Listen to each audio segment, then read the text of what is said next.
Assalomu alaykum, hurmatli qo'ng'iroqlilar. Bizni uzoq yaqindan ko'rayotgan, kuzatayotgan ijtimoiy tarmoq orqali musofirda yurgan aka-ukalar, hammalaring tinch salomat yuribsizlarmi? Mana hammalaringga ma'lum, respublikamizda hozir mahalla raisligiga saylovlar bo'lib o'tyapti. Shu jumladan biz Asaka tuman Qo'ng'irot qishlog'ida ham 2025-yil 3-iyun kunga mo'ljallangan saylov. Hozir rosa biz o'zi Qo'ng'irot gruppamizda ham shu narsaga qiziqish bo'lyapti. Shuning uchun ko'pchilikni talab va istaklariga muvofiq bugun xonadonimizga mana shu Rustam akani taklif qilganmiz. Orzubekov Rustam akam shu mahalla raisligiga nomzodlarning ichida bittasi mana shu inson bo'ladi. Shuning uchun Rustam aka, bugun sizga mana shu xalqning fikridan kelib chiqqan holda bir ikkita savollar bilan murojaat qilmoqchimiz. Mana shu ijtimoiy tarmoqda bizni qo'ng'iroqlar kuzatib turadi. Ozgina qaltis savollar bo'lsa oldindan uzr so'rayman aka. Mayli, bemalol. Avvalo mahalla raisini vakolatlari va vazifalari to'g'risida jinniy gapirib bersangiz, tushuntirish bersangiz.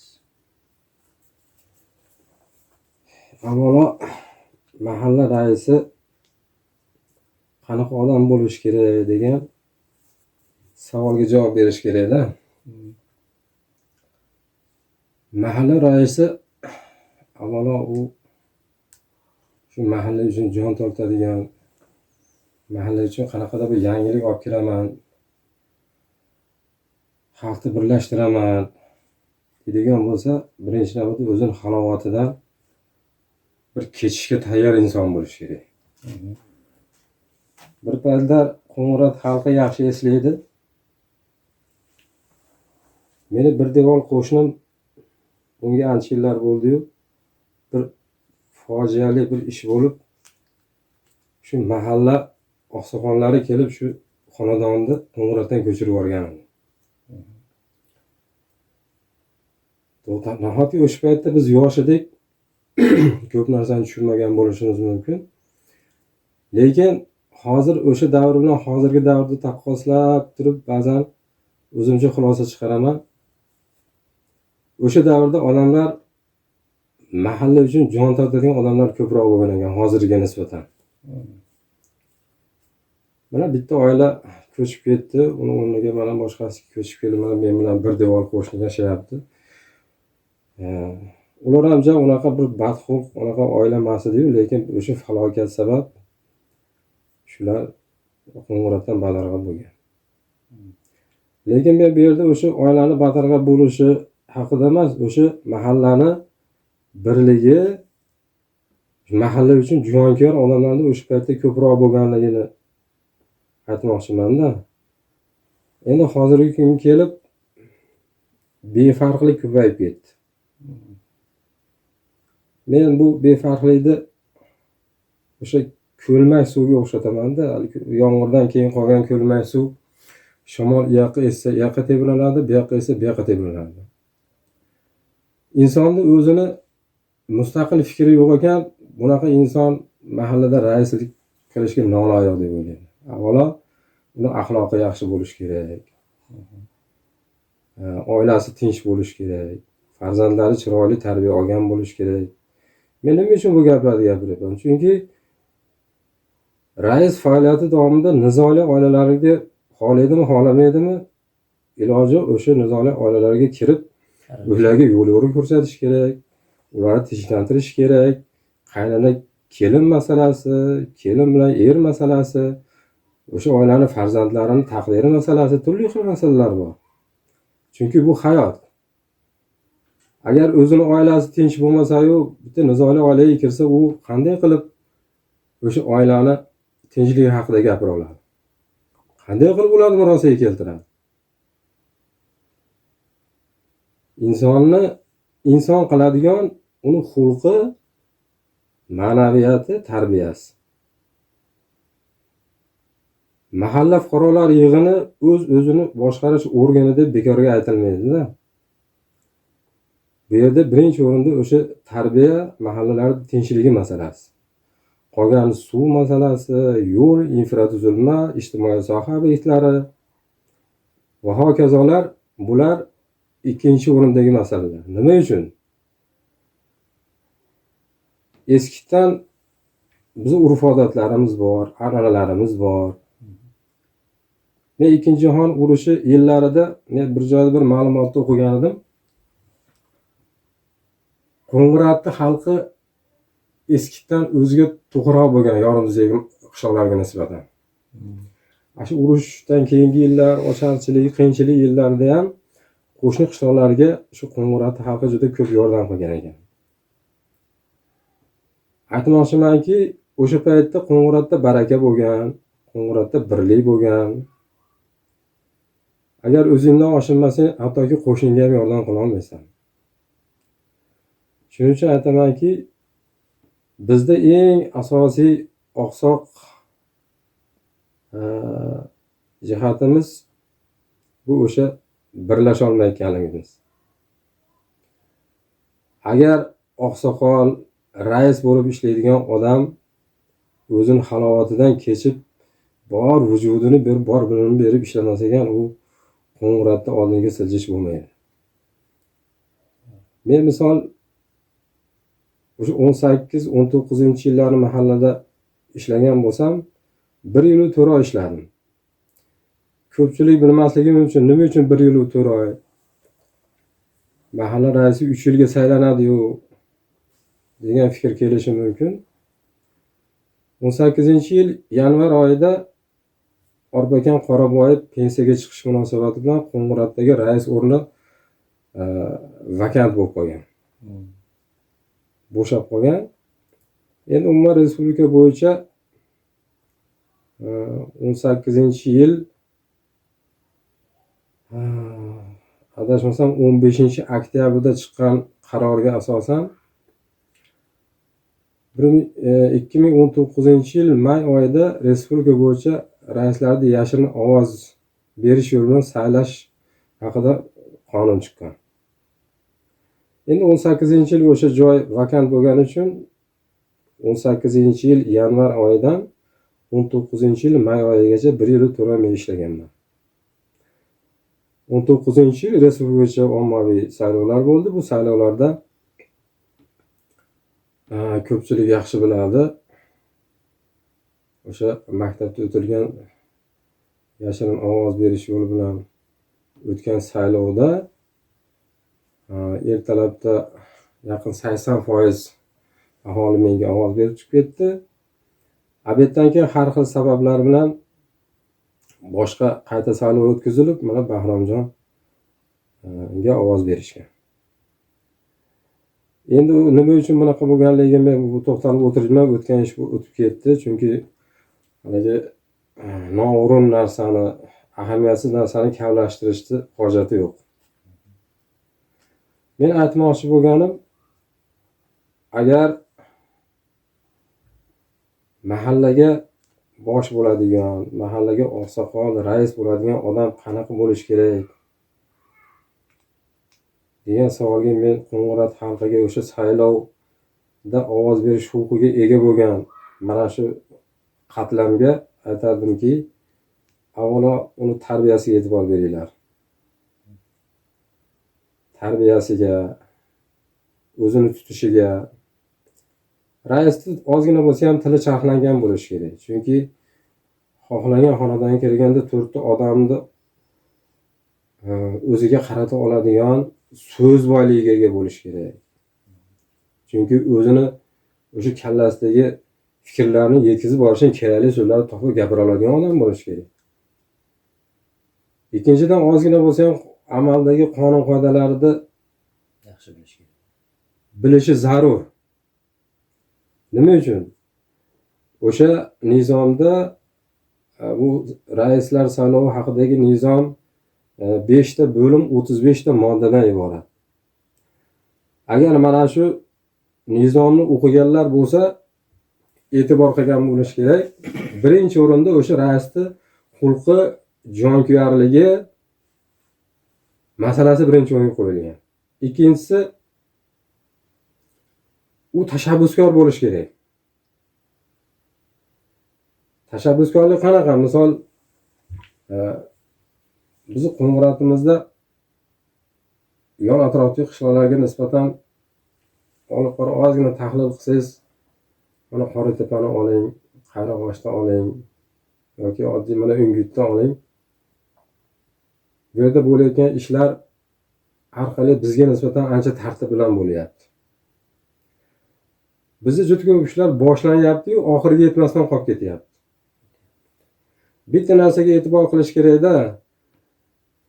Eskitdan ota-bobolarimiz yog'ochni boshini qurt yeydi deb bekorga aytmagan. Yoki yana bitta ibora bor. Davring ketdi, xalq seni taniydi. Davring ketibdi, sen xalqni taniysan deydi. O'sha men ishlagan paytda ham ba'zi bir odamlar bor edi, kirib ig'vogarchilik, no'rin gaplar tarqatadigan odamlar ham bo'lgan. Aytmoqchimanki, o'sha yog'ochni bo'shini saylab qo'ymasligimiz kerak. O'sha ozgina qonun qoidadan xabari bor odam ishlasa, shundagina Qo'ng'irotga nimadir olib kelishi mumkin. Nima uchun bu gapni gapiryapman? Chunki tumandagi yoki viloyatdagi xohlagan tashkilotingizga keling, u suv masalasi bo'ladimi, yo'l masalasi bo'ladimi yoki ijtimoiy yordam sohasida bir tashkilotga, qaysi tashkilotga kirishingizdan qat'iy o'sha tashkilotning nizomini, o'sha tashkilotning vazifasi, vakolati nimadan iborat? Shularni o'rganib turib kirmas ekansiz, o'sha tashkilotning rahbari har qanaqasiga o'sha raisni aldaydi. Chunki hozir shunaqa bo'lib qoldi. Yolg'onchi dunyo bo'lib qoldi. Chunki men bu narsalarni boshimdan o'tkazganim uchun gapiryapman. Endi umuman olganda tarbiyasi, axloqi joyidagi inson mahallada rais bo'lib ishlashi kerak. Uni tashabbus qila bilish kerak, xalqni birlashtirib olish kerak. Haliga aytgandek, bir xonadonga kirganda o'sha xonadonni tinchlantirib, o'sha oila kodeksidan bir nimalardan xabardor bo'lish kerak. Shundagina bu ishlashi mumkin. Endi Rustam aka qisqaroq qilamiz, chunki mana hozir bizni Qo'ng'irotda juda ko'p odam befarqda shu mahalla raisini saylashda. Ko'pchilik aytadi, bu mahalla raisi nima qilib beradi, bundan oldingilar nima qilgan, endi bu bo'lsa nima qilib beradi degan savollar ko'pda. Mana men misol, siz ham xuddi menga o'xshab shu mahallaga jon kuydiradigan shunaqa fe'llaringiz bor, men yaxshi bilaman sizni. Endi men mana shu xalqni fikridan kelib chiqib, siz 2018-2019-yillar rais bo'lgan bo'lsangiz, shu Qo'ng'irot uchun o'sha ishlagan davringizda qanaqangi ishlarni amalga oshirgansiz? Shuni bir Qo'ng'irotlarga bildirib qo'yaylik. O'sha paytda Komil akam Asqarov kotib edi. Ortiqxon xotin-qizlar bo'yicha ishlarini endi bu paytda hozirga o'xshab 7 yil emasdi. Bu paytda mahalla fuqarolar yig'inida uchastkovoy bilan qo'shiq solganda 4-5 ta odam faoliyat yuritardi. Va mahalla fuqarolar yig'inini hali keraksiz yo'nalishlari ko'p edi-da. 8 ta yo'nalishda hujjat qilish kerak edi. Keyinchalik adashmasam 20-yildagi o'sha vazirlar mahkamasining qaroriga asosan 8 ta yo'nalish 4 taga qisqartirildi. Ya'ni mahalla fuqarolar yig'ilishida o'sha raisni yoki faollarni ishlashi bir muncha nima deydi, yengillashdi. Endi men rais bo'lib o'sha 18-yil yanvar oyida ish boshlagan bo'lsam, 3 hafta vaqtini aholidan tushadigan murojaatlarga sarf qilganman. 3 hafta ketgan shunga. Chunki mahalla fuqarolar yig'inida kirim chiqim daftari bor, arizalarni qayd qilish kitobi bor. Shu arizalarni qayd qilishda 3 hafta bo'lganda o'sha kitobni uyga olib ketdim. Uyga olib ketib, rahmalik ayolim hayotida ikkalamiz tahlil qilganmiz, er-xotin. Qani xalq mahalla fuqarolar yig'iniga yoki mahalla raisiga ko'proq qaysi masalada murojaat qiladi? Oxiri men shunga aytdimki, bir kunda 10 ta odam qabulga kelsa, shundan 7 ta 8 tasi o'sha moddiy yordam masalasi. Demak, shu 2 yoshgacha bo'lgan yoki balog'at yoshigacha bo'lgan yoki o'sha moddiy yordam masalasida qanday qilib ish boshlashim kerak? Chunki men yangiman. Keyin kuzatishni boshladim. Mana tashqarida masalan Ungutda qanday yo'lga qo'yishgan shuni. Bo'zariqda, Qayrag'ochda, Qoratepa bilan Turon mahalla fuqarolari yig'inida. Bitta narsa alohida e'tiborimni tortdiki, Ungutni aholisi Qo'ng'irotni 3 dan 1icha keladi. Bo'zariq ham xuddi shunday. Qo'ng'irotda aholini 3 dan 1i aholisi bor Bo'zariqda. Turonda ham bizni Qo'ng'irotdan ancha oz. Qoratepa Turon mahalla fuqarolari. O'sha paytda Saloh aka degan inson hozir ham hayot yaxshi inson ishlardi Turonda. Saloh aka Turonda qancha odam shu moddiy yordam oladi bolalar puli desam 50 nechtani ham aytdi. O'sha paytda Ungutda mana Lutfullo kolxozda katta bo'lgan yigit, men ko'pchilik yaxshi biladi. Lutfullodan so'radim. So'rasam, u ham shu 60 ta atrofida aytdi. Keyin men o'zim o'yladim, to'xta, bular Qo'ng'irotni yarmicha ham aholisi yo'qsa, Qo'ng'irotdan yana nimaga shuncha bolaga yordam pul oladi? Shu masalani ko'targanman birinchi o'rinda. Chunki aholi ko'p, xonadonlar soni 1100 o'sha paytda 69 ta 70 dan tashkil qilgan bo'lsa, hozir endi xonadonlar soni ham oshdi. Moliyaga chiqqanman. Moliyaga chiqsam, o'sha paytda moliyaning raisi rahbar bir yoshroq yigit edi, hozir ismi esimda yo'q. Aka, endi bu kech dedi, bu keyingi yilga, chunki bu yilgi taqsimot o'sha markaziy bankdan tasdiqlangan taqsimot bo'lib o'tgan, buni hech kim o'zgartira olmaydi. Endi bu masalani keyingi yilga qo'yamiz dedi. Endi bu narsa o'sha 2018-yil fevral oyida bo'layotgan gap. Yilni boshida turgan bo'lsak, keyingi 2019-yil keyincha qariyb 1 yil bor. Shundan keyin hokimga kirganman. Kirsam, moliyani o'sha rahbarini chaqirdi. Bu akani dedi, gapiga quloq soling. Moliya raisi yana o'sha menga aytgan gap, bizni smetda dedi ajratilib bo'lingan, qo'shimcha mablag'ni qayerdan olamiz? Shunda mana ko'pchilik biladi,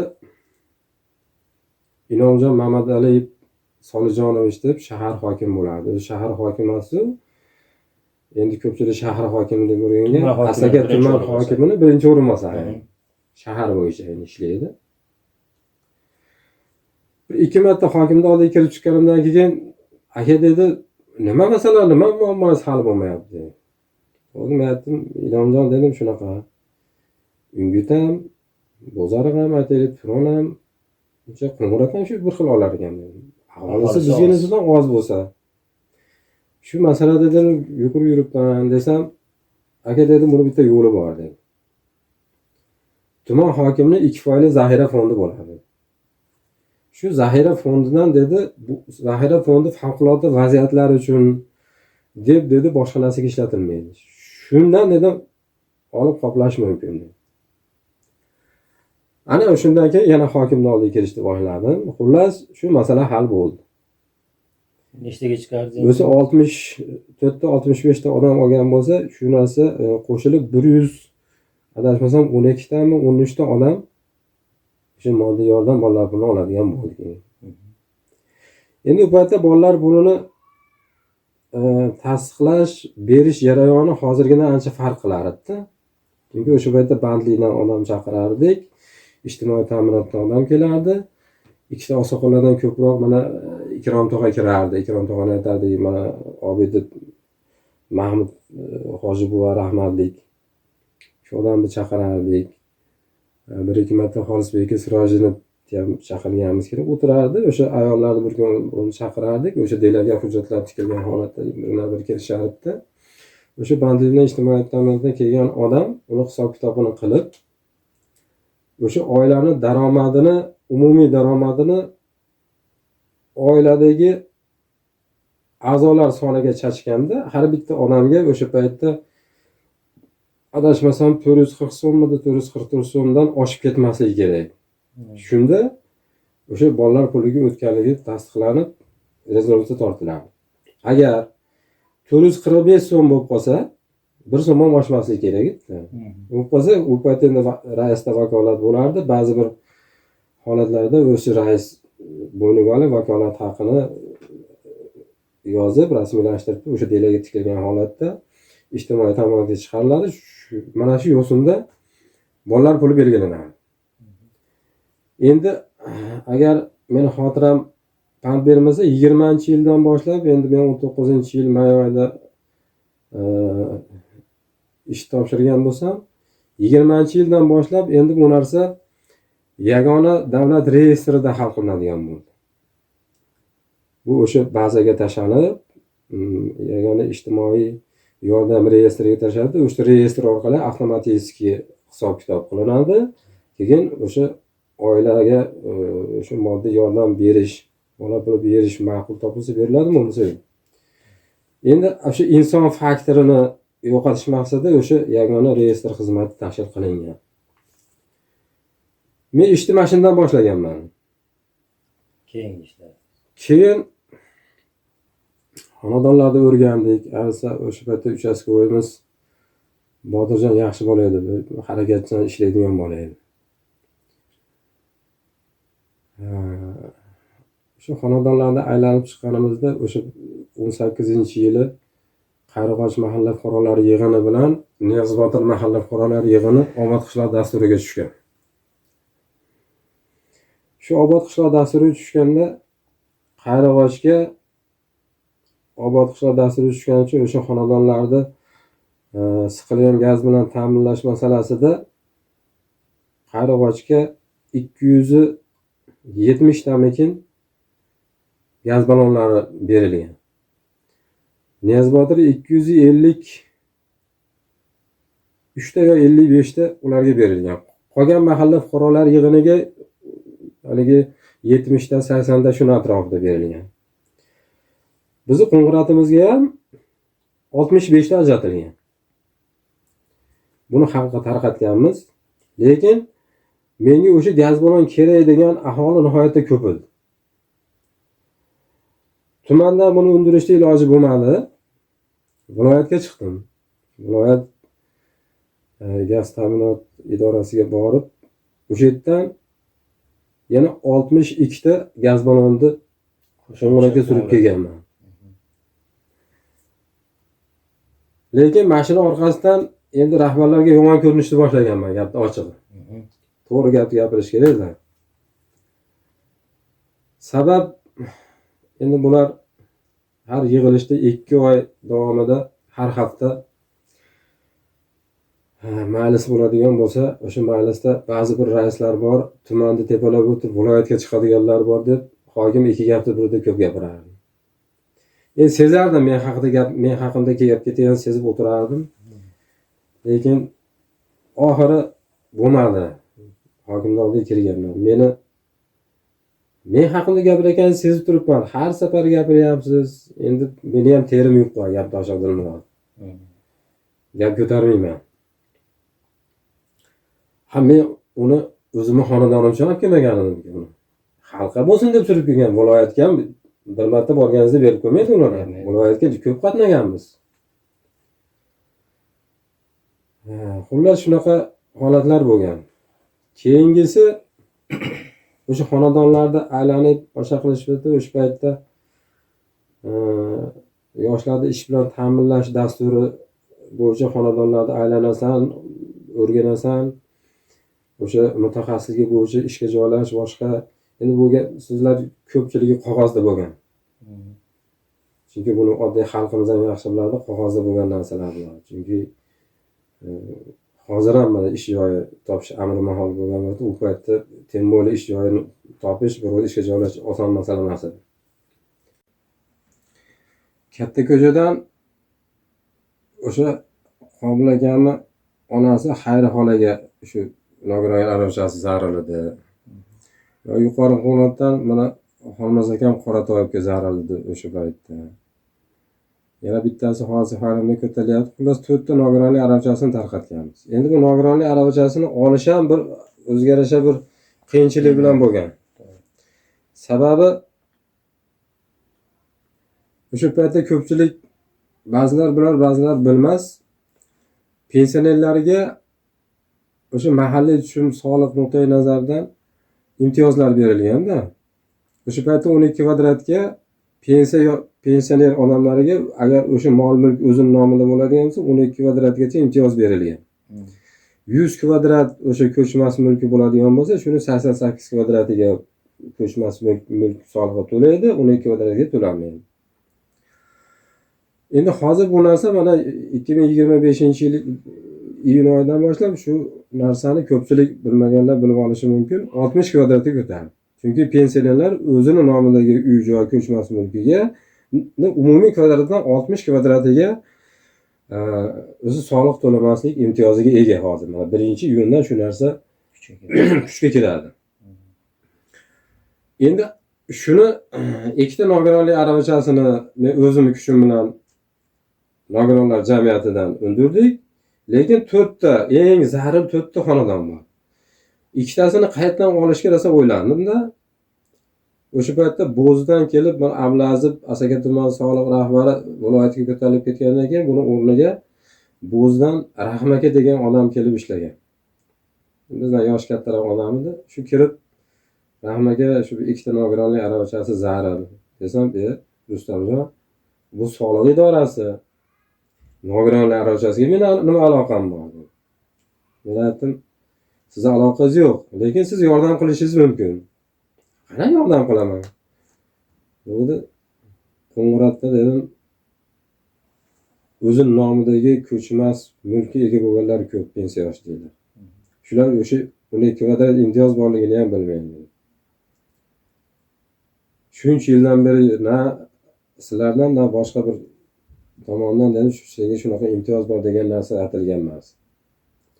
Shuni hurmatdan dedim, ikkita nogironlar aravachasiga shu nogironlar jamiyatiga shunday qo'ng'iroq qilsangiz, shu Qo'ng'irotda bir ikkita nochor oila bor, shularga nogiron aravacha kerak deb bir ozim telefon qilsangiz sizga yo'q deyishmaydi dedi.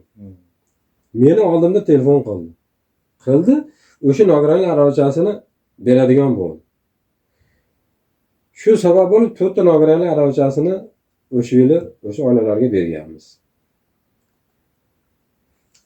Hozir Rustamga keyingi savollarimiz mana misol siz aytyapsiz 2019-yil raislikni men topshirganman deyapsiz. Hozir mana 2025-yil. Mana shu 2019-yildan 2025-yilga doğru bizni Qo'ng'irotga juda katta imkoniyatlar yaratildi. Mana mahallamiz obod qishloq dasturiga tushdi. Bu ishlar qanchalik oxiriga yetkazildi, mana xalqimiz o'zi ko'rib, bilib turibdi. Siz nima deb o'ylaysiz? Qanchalik biz shu imkoniyatdan foydalandik Rustam aka? Endi hali aytdim, yog'ochni bo'shini qurt yedi deb bekorga aytmaydi-da. O'sha xalqning tepasida turgan odam halovatdan voz kechish kerak. Bizni Qo'ng'irotda turli xil kasb egalari bor-da. Avvalo mahalla fuqarolar yig'inini raisi o'sha kengashni ishlata bilish kerak. 19 eng kami 19 kishidan iborat kengash faoliyat yuritish kerak. Mahalla faollari. Mahalla faollari. Chunki yakki hokimlik degan narsa hech kimga yoqmaydi-da. Yakki o'zi qaror qilib, yakki o'zi xulosa yasab, yakki o'zi xalqni xabardor qilmasdan ishlash bu endi haligi yaxshi narsa emas. Men o'sha 1 yil 4 oy ishlagan bo'lsam, har oy kerak bo'lsa. Bo'lmasa uzog'i 45 kunda 30 ta, 40 ta, 60-70 tagacha odam to'plardim. O'l deganda 30 ta odam mahalla fuqarolar yig'ini idorasiga to'planardi. Mana oyda manaqa ish qildik, manaqa qilmoqchimiz, manaqa topshiriqlarimiz bor. deb biz har oyda to'plardik. O'sha kengash bor edi, kengash ishlagan. Ana 19-yildan keyin men misol uchun mana Solih Shuhratbek ishladimi, bu bolani yomon bola demoqchi emasman. inson sifatida hurmat qilaman, yaxshi bola. O'sha Obod qishloq dasturiga tushgandan keyin o'sha metal quvurlar kelishni boshladi. Bir ish bilan guzarga chiqib qarasam, shuncha quvur tushirib qo'yibdi, boshlanyapti ekan, mana turbalar kelishni boshladi, boshqa deyishdi. Meni bitta odatim borki, Vazirlar Mahkamasining qarori bo'ladimi, prezidentning farmoni bo'ladimi, shu yerda bloknot tutib, vaqti kelib o'zimga asqotib qoladi, shuni yozib yuraman. Ketdim uyga borib, shu bloknotlarni varaqlab o'tirsam, shu yerda bitta narsani o'qib qoldim. Ichimlik suvida ichki mahallalarda metal quvurlardan foydalanish taqiqlangan. Odamlar o'zi xulosa qilsa ham bo'ladimi Qo'ng'irot xalqi? Nimaga qo'shni mahallalarda hammasida polietilen turba bo'ldi, nimaga bizga metal quvur keldi? Metal quvurdan foydalanish birinchidan mumkin emas edi. Demak, o'sha paytda ishlayotgan odam o'sha loyiha keldi yoki o'sha loyihani chertyojini chizmadingizmi? Shu qo'l qo'yishdan oldin uni obdan o'qish kerak edi. Mumkin emas. Chunki bunaqa imkoniyat 100 yilda bir beriladimi? 150 yilda bir beriladimi? Bu yaxshigina imkoniyatni havoga uchirib yuborish, bu haligi xalqqa juda katta zarar keltirish bilan teng narsa-da endi bu. Shuhratbekning oldiga kelganmiz. Shuhratbek bu mumkin bo'lmagan narsa kelibdi, iloji uni qaytarib yuborish kerak buni. Lekin bu bola qo'lidan kelmadimi yo o'sha yuqoridagi mutasaddi odamlarga tushuntirib bila olmaganmi? Xullas, loyihada nima bo'lsa shu qilinar ekan, shu metal quvur ketdi. Uni izolyatsiyasi qanaqa bo'lgan? Svarkasi qanaqa bo'lgan? Buni tekshirilmadi ham, bosim ham berilmadi, boshqa. Aytmoqchimanki, shu imkoniyat havoga uchdi ketdi. Endi yana bitta qonun bor-da bu yerda. Mahallada ko'pchilikka taalluqli bo'lgan u yo'l masalasimi, suv masalasimi yoki kommunal xizmatlarmi, xohlagan o'sha yo'nalishdagi tashkilot kelib qishloqda ish boshladimi? O'sha ish boshlagan tashkilotni bajaradigan ishi eng kam ish haqini 12 baravardan oshadigan qiymatda bo'ladigan bo'lsa, mahalla raisi bilan o'sha tashkilot o'rtasida shartnoma albatta bo'lishi kerak. Busiz iloji yo'q. Chunki qonunda bor narsa bu. Endi bularda o'sha shartnoma ham bo'lmadi. Agar o'sha shartnoma bo'lsa, o'sha ichimlik suvini muddati qachongacha belgilangan? Qanday materiallardan foydalanadi? Uni sifati qanaqa? Narx-navosi qanaqa? Va hokazo o'sha shartnomada ko'rsatilgan bo'ladimi? Bu shartnoma o'sha inson uchun dastak. Muddati manchagacha nimaga bo'lmaydi? Pul ajratilmaydi, nima uchun ajratilmaydi? Sen tenderda yutganmisan? Xalqqa javob ber. Xalq meni uyimga kelyapti. Men rais ekanman, men javob berishim kerak. Xalqning savoliga men beradigan javobni men sendan so'rayman. Talab bo'lish kerak edi. Endi u narsalar qay darajada amalga oshirishdi, buni bilmadim. Endi xullas shu imkoniyat havoga uchib ketdi. Bunaqa imkoniyat qaytib bo'lishiga men shaxsan ishonmayman. Bunaqa imkoniyat qaytib nihoyatda qiyin bo'lishi. Shuning uchun aytamanki, o'zini halovatidan kechadigan inson yashash kerak. Mana hozir yerda to'rtta, betda to'rtta bo'lib hali bu masalani muhokama qiladiganlar ko'p. Lekin yerda to'rtta, betda to'rtta bo'lmasa, o'sha kengash, o'sha boshidan boshlab ishlaganda mahalla fuqarolar yig'ini kengash. Shu holatda bo'lmagan bo'ladi. Bu juda ham bir ayanchli holatga kelib qoldi hozir. Endi shu boshqa nima deyishim mumkin? Endi gapiramansi gap ko'p, lekin ba'zan gapiradigan gaplar bor, gapirmaydigan gaplar bor. Endi hozir Ustam aka, mana sizni nomzodingiz bor hozir mahalla raisligiga. Xudo xolasa tasdiqdan o'tib qolsa, siz Ustam aka mahalla raisi bo'lib saylanib qolsangiz, qanaqa bir rejalaringiz bor Ustam aka? Shuni bir eshitaylik. mahalla raisi xalq bilan ishlaydi-da. Xalqni yaxshi biladigan, o'sha uzun ko'cha bo'ladimi, soy bo'yi bo'ladimi, qori to'pi bo'ladimi, uzun ko'cha yuqori qo'ng'irot bo'ladimi, xalqni avvalo yaxshi bilish kerak. Xalq o'sha raisni yaxshi bilish kerak. Hali bekorga aytmadim, o'sha nomzod tanlashda uni avlod ajdodiga ham kerak bo'lsa e'tibor qilish kerak-da. Kelib chiqishiga e'tibor qilish kerak. Men shaxsan o'zim aqlimda meni avlodim shunaqaki, biz ajdodlarimiz mana shu Qo'ng'irotda yashagan. Biz yashayapmiz, bizdan keyin bizni avlodlarimiz yashaydi. Bizni Orzubeklarda shu bitta xarakter borki, iloji boricha to'g'ri so'z bo'lishga, o'zimizni fikrimizni, har qanday masalada o'zimizni fikrimizni, mustaqil fikrimizni o'sha talqin qilishga intilib yashagan avlodmiz biz. Birovni haqini yeyish-yu qo'ying, u bizni avlodda xayoliga ham kelgan emas. Lekin to'g'ri so'zligimiz bor. Ba'zi birlar aytishi mumkin, Rustam aka qayerda o'zi nimani gapirib o'rar ekan, rahbarlar bilan ham tortishib ketaverar ekan boshqa. Lekin meni ham o'zimga yarasha me'yorim bor. O'sha qaysi rahbar bilan qaysi masalada tortishgan bo'lsam, o'sha Qo'ng'irot xalqini manfaatidan kelib chiqib tortishganman. Chunki xohlagan tashkilotga o'sha Qo'ng'irotni muammosi bo'yicha kirgan bo'lsam, avvalo o'sha tashkilotni nizomini o'qib, o'rganib turib keyin kirardim. Sabab shu meni har xil yolg'on gap so'zlar bilan qulog'imga lag'mon ilib deydimi, osib chiqarib olmasin degan maqsadda avvalo o'sha tashkilotni vazifasini o'rganardim, vakolatini o'rganib keyin kirishga harakat qilardim. Chunki tilim uzun bo'lishi kerak edi. O'sha tashkilot rahbariga gapimni o'tkazishga harakat qilar edim. Endi bundan keyin ham maqsad shu.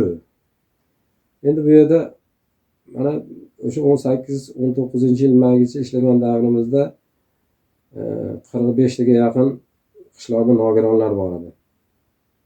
Birinchi, ikkinchi, uchinchi guruhlar borib 45-46 dan atrofida nogironlar bor. Hozir balki ular soni kamayganmi, oshganmi?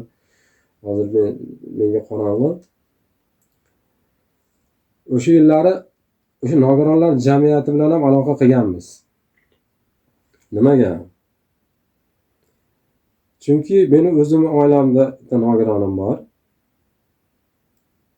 Mana siz ishonmasligingiz mumkin, shu ukam Dilshodbek yoshi katta bo'lib qolganda ham shu gruppaga o'tkazilib pensiya olmagan. Shu men aqlimni tanib boshqa paytda o'zim yugurib shu narsani o'zim to'g'rilaganman-da.